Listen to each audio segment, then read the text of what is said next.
आत्ता व्हिडिओ बघत होते रील्सला. एक व्हिडिओ बघितला, एक डेड बॉडी होती 3-4 वर्षाच्या मुलीची. रडत होते. मग बघितला ही घटना कोणती आहे.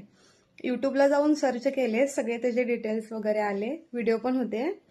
डोळ्यातलं अक्षरशः पाणी आलं बघून. बापरे, 3-4 वर्षाच्या मुलीला सुद्धा सोडीन येत लोक. खरंच आईबापांनो, तुम्ही तुमच्या मुलींना जेव्हा लहान ती चालायला शिकते ना, त्याच वेळेस तिला कराटीला लावा. त्याच वेळेस तिला असं काहीतरी घडवा ना की समोरचा मुलगा तिच्याकडे बघायला ना तरी तिने डोळे काढून गोट्या खेळायला पाहिजे त्यांच्या डोळ्यांचे. आणि तिने कानाखाली देऊन तुम्हाला सांगायला पाहिजे येऊन की मला त्यांनी बघत होतं म्हणून मी कानाखाली देऊन आले. मग तिथं वयाचं भान नको. 3-4 वर्षाची नको ना, 10-15 वर्षाची नको. मुलीला कराटे लावा यार. जेवढं काय तिला शिकवण्यात येईल ना ते सगळं शिकवा. अशा गोष्टी कधीच घडणार नाहीत परत.